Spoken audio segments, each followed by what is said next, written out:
Bom, eu fiz um vídeo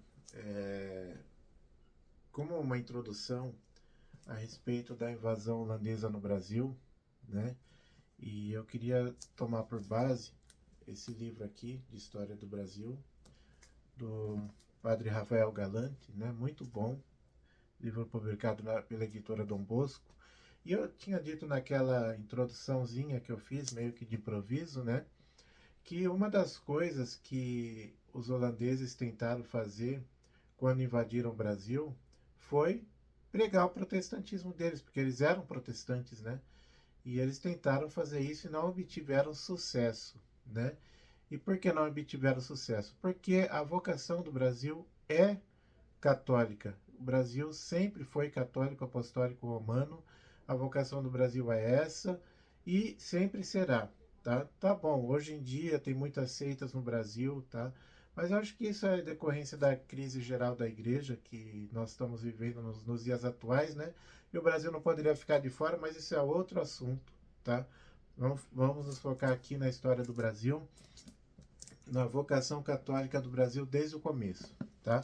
Só que antes de falar propriamente da invasão holandesa, porque o tema que eu estou seguindo aqui é a invasão holandesa que aconteceu no Nordeste do Brasil, né? Eu queria falar um pouquinho de uma outra invasão que ocorreu no Brasil no ano de 1555, ou seja, pouco depois do Brasil começar a ser colonizado, né? Já houve uma invasão no Brasil, dessa vez não por parte dos holandeses, mas por parte dos franceses, né? Os franceses invadiram o Rio de Janeiro e tentaram fazer lá uma colônia francesa, né? Mas o que as pessoas pouco sabem é que essa colônia francesa que se tentou fazer no Rio de Janeiro, né? Era uma colônia, era composta basicamente de protestantes, eram os huguenotes franceses que vieram para cá, né? Apesar da França ser um país católico, de o rei ser católico, né? A França já, da França ser a filha primogênita da igreja, né? A França já estava começando a ceder lá ao ecumenismo, o rei estava admitindo protestantes na corte, e aconteceu que quando eles vieram para cá, os huguenotes franceses viram nisso uma oportunidade para tentar fazer uma colônia protestante, né, aqui no Novo Mundo, certo? E foram os huguenotes que fizeram isso, né? E o líder deles era um tal de Vieillagnon, que era calvinista, certo? Ele tinha contato direto com Calvino, escrevia direto para Calvino, né? É, como diz aqui, né? Apelou Vieillagnon para Calvino, escrevendo-lhe por um navio que se fez em vela no dia 1º de abril, ou seja, ele escrevia para Calvino pegando conselhos de Calvino, né? E tentou, sim, implantar o protestantismo calvinista aqui no Rio de Janeiro, certo? Agora, olha que interessante o que o livro faz aqui, a menção que o livro fala aqui a respeito disso. Então, olha o que diz aqui. Afirma Lery que, não obstante seus esforços, nenhum só indivíduo se converteu e que, por conseguinte, não se celebrou nenhum casamento misto, ou seja, entre brancos e índios. Então ele tentou converter aqui os índios para o protestantismo, mas não conseguiu. Na Bahia, porém, e em outros lugares, eram numerosas as conversões de indígenas ao cristianismo. É que a graça de Jesus Cristo não acompanha a pregação dos protestantes. O mesmo aconteceu e ainda ocorre na China, na Índia e em toda parte, como se pode ver na bela obra intitulada Christian Missions, Their Agents and Their Results. Se algum pagão se dá por convertido, é só poder do dinheiro, e quando este falha, o suposto cristão volta ao seu paganismo, que nunca tinha abandonado deveras, ou seja, se tinha alguma conversão era só por interesse, colocando em miúdos, né? Consulte-se a história das missões e veja-se se não falamos a verdade, tá certo? Então ele fala aqui, eu comecei a falar da invasão francesa no Rio de Janeiro, né? para falar depois da invasão holandesa em Pernambuco, tá? Aí os holandeses invadiram, isso foi posterior, né, a essa invasão francesa, né? Invadiram Pernambuco e tentaram também pregar o protestantismo aqui para os pernambucanos, né? E olha o resultado disso daí. Então, olha o que diz aqui o livro. Tentaram os ministros protestantes converter ao cristianismo os indígenas. Aqui, ó, página 181 do volume 2, tá? Então, voltando aqui. Tentaram os ministros protestantes converter ao cristianismo os indígenas, mas o resultado foi nulo. Como no tempo de Vieillon, que é o que eu acabei de ler aqui da invasão francesa, né? Como em outros lugares, como em toda parte. A causa de tal esterilidade da pregação dos protestantes não se acha, como opina Sutey, que quando trata destes assuntos, parece esquecer não pouco a gravidade própria de um historiador sério. Não se encontra, dizemos, uma falta das imagens e dos rosários que empregam os missionários católicos, mas na ausência do Espírito e da graça de Jesus Cristo, que não pode autorizar a pregação do erro. Ou seja, o protestantismo é o erro. Então, Jesus não joga a graça dele na pregação do erro. Na página 321 do segundo volume, afirma Sutey, ele está citando outro autor e outra obra, né, que o protestantismo triunfa sempre por toda parte onde pode fazer-se ouvir. Então ele citou um protestante, dizendo aqui, entre aspas, né, que o protestantismo, segundo esse protestante, né, triunfa sempre por toda parte onde pode fazer-se ouvir, né? Aí ele vai responder aqui. Como é, pois, que agora, por confissão do próprio Sutey, ou seja, esse próprio escritor protestante falou, não triunfava entre os selvagens, nem entre os brancos e negros de Pernambuco, onde, sem contestação, gozava de toda a liberdade de fazer-se ouvir, ou seja, os protestantes holandeses tinham toda a liberdade de fazer a pregação deles, não tinham oposição, até porque foi uma invasão violenta, depois nós vamos falar sobre isso também, né, tá? Então, se eles tinham toda a liberdade de pregação, de fazer-se ouvir, como é que não obtiveram sucesso nessa pregação protestante que, segundo esse autor, triunfa onde pode ser ouvido, né? Como é que em nossos dias não triunfa na Índia Oriental, na Austrália e em tantos outros lugares onde não tem sido capaz de converter os indígenas, apesar de ser pregado com toda a liberdade e todo o favor do governo protestante, certo?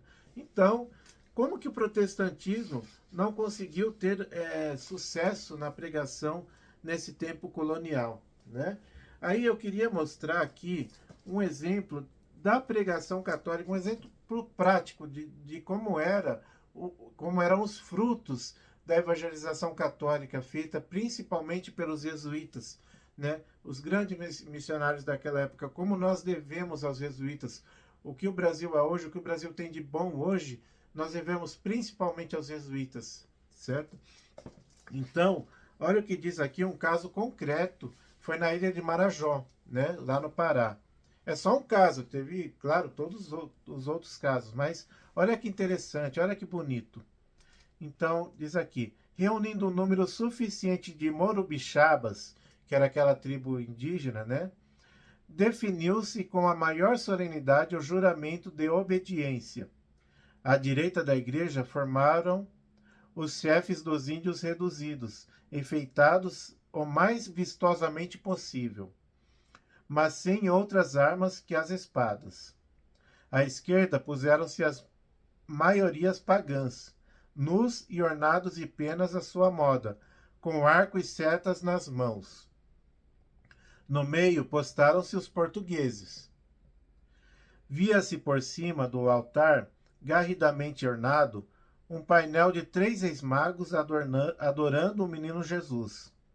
Celebrou o padre Vieira a missa, que o grande padre Antônio Vieira, grande pregador, né? Ele em pessoa, ó, celebrou a missa, o padre Vieira, dirigindo-se no fim dela aos índios pagãos por meio de intérprete, e explicando-lhes os deveres que contraíam, bem como as vantagens que se asseguravam com submeter-se ao rei de Portugal e com aceitar a fé do Deus verdadeiro. Tendo-lhes no fim perguntado se queriam tomar sobre si esses deveres e fazer suas estas vantagens, todos responderam afirmativamente, menos o Morubixaba, por nome Pié.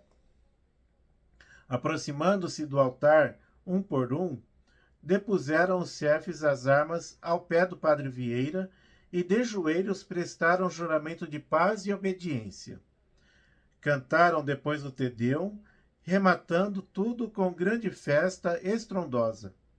Pôs cada Morubixaba o seu sinal, em um ato que se lavrou, e recebeu uma patente que, confirmando-lhe seus direitos, era no mesmo tempo a sua carta de vassalagem. Levaram os 53 Morubixabas uma grande cruz, já de antemão preparada, para o lugar em que foi erguida, e concordou-se que no correr do inverno sairiam das matas os índios, vindo edificar casas nas margens dos rios, e que ao verão seguinte volveriam os jesuítas, demorando-se entre eles. Olha que interessante, ó. Concordou-se que no correr do inverno sairiam das matas os índios, vindo edificar casas nas margens dos rios, ou seja, as cidades que começaram a se formar. Assim se formaram um grande número de cidades aqui no Brasil, né? Aí pergunta-se, né? Nossa, o que aconteceu com os índios? Massacraram os índios? Cadê os índios? Onde estavam os índios que viviam no Brasil, né? Tantos índios. Ou seja, formaram cidades, se misturaram com os brancos e formou-se o povo brasileiro conforme nós temos hoje, certo? Então, é mais ou menos isso que aconteceu. Então, e olha que outra coisa interessante. Eles prometeram que no verão seguinte volveriam os jesuítas, demorando-se entre eles, ou seja, eles queriam a presença dos jesuítas. Eles ansiavam ter os padres jesuítas com eles, porque eles sabiam que eles traziam o bem para eles, certo? Eles tinham esse desejo.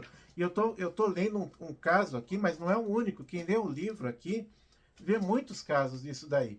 Os jesuítas eram queridos pelos índios, certo? Em conformidade dessa promessa, 9 aldeias saindo dos matos, olha, 9 aldeias saindo dos matos, construíram suas tábuas na beira de diversos rios. Tá vendo? A cidade se formando. Indo residir nelas os padres Manuel Nunes e João Maria. O próprio padre Vieira voltou no ano seguinte a visitar seus queridos neófitos.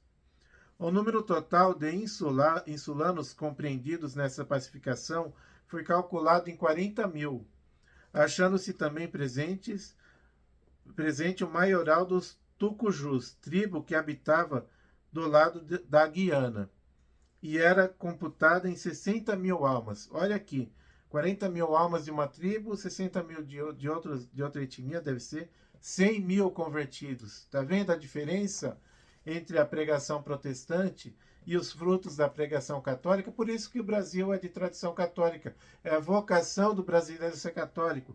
Me desculpem os brasileiros que querem apostatar hoje em dia, querem ir para a seita protestante, querem ir para o espiritismo, querem ir para um monte de porcaria que tem por aí, até budismo está muito na moda.